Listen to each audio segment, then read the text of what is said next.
Oh, just kind of going off of that, though, like going back to the issue of Senate and the amount of power that they have, or at least perceived power. Yeah.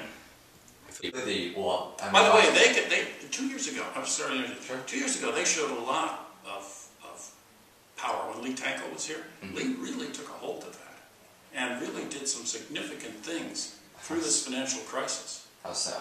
Well, he was helping and is helping support some elements in student life that are critical. And he said, we need a need for late night programming. The Senate will take some money to do that.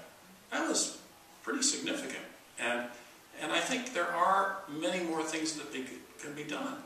So, I mean that goes, just comparing it to like the politics outside of college, obviously if you're a very motivated person, they can do a lot of things. But also, if you continue that analogy to the U.S. system, there are also like special interest groups, for example, in lobbying, which I don't necessarily think would be a bad thing for the school to have.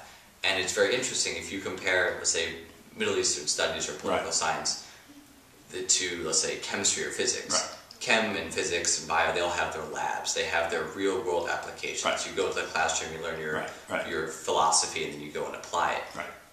I don't really think there is that in the political science. And I think it would be very interesting if the poli-sci department and this school would put some, I mean, I don't even necessarily know if there needs to be funding, but have some type of oversight to help students cultivate special interest groups where they have collectivized opinions. Because I feel like, well, Senate does not really have, they don't have very much formal outreach to students, and I feel like they don't. And they should. They should. I've been pounding away for years. I think go back to your constituencies, organize. But I can't.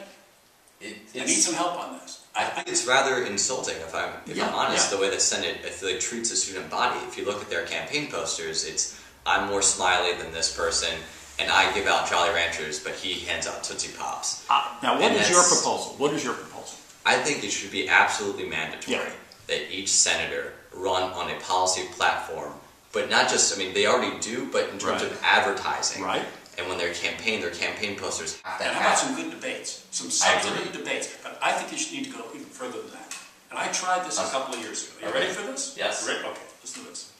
I think that the students should organize themselves.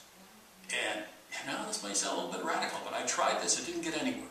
I said, why don't you organize yourselves around sort of parties with a platform?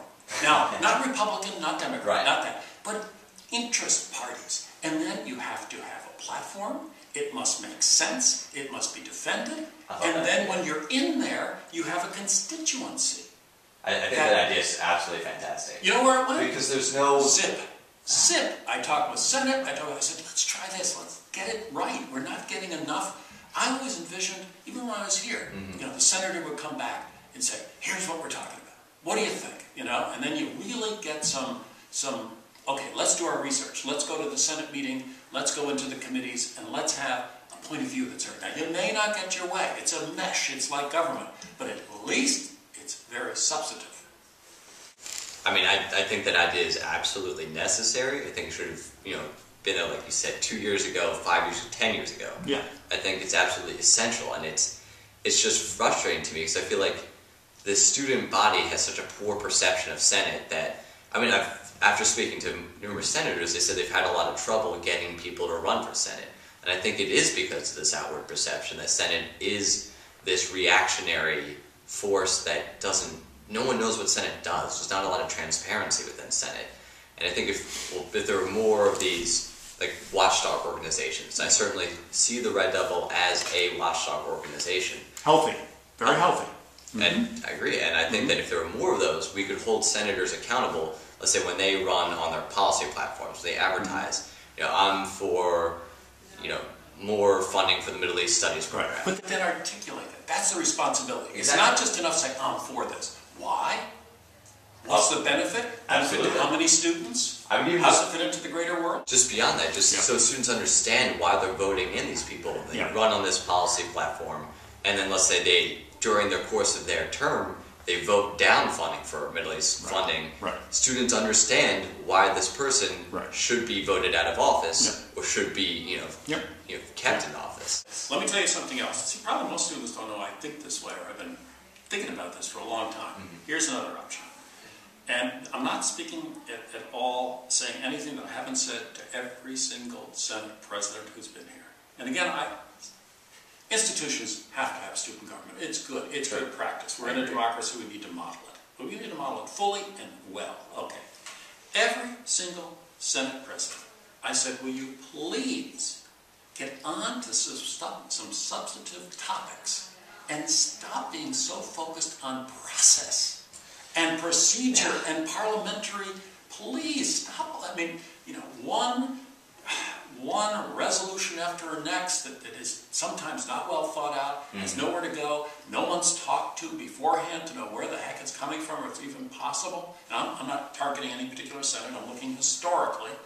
But how about, you know, not worrying about the Robert's Rules of Order as much, and debate, talk, really get into this stuff. This is where I think these interest groups or watchdog organizations can possibly spur that. If there's more attention and more focus on Senate, I feel like it'd almost light a fire underneath them and get some...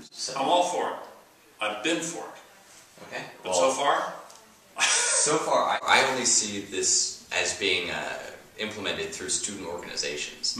Now, I've personally founded 2 student advisory boards, the Public Safety Advisory Boards and the Dickinson Student Advocates. And this is outside of Senate, but this is a special interest group, you know, each within themselves. Like, for example, the Public Safety Advisory Board, you know, we brought forth the idea of the student safety shuttle. Yes. And then I studied abroad, and my predecessor, Julian Cohen-Sarins, went forth to Senate, lobbied it, and this was after he had negotiated with public safety. Public safety, they had to was for it. He went to Senate, debated it, Senate was for it, and then we got it. Now that wouldn't have happened if he didn't have the legitimacy of this advisory board, of this special interest group. Now I think there needs to be more of those, and this was addressed in the SB3, and I think that's a very good thing. And that may be partially some of the, you know, my context, maybe informing that a little bit, which is I think we need change. I agree.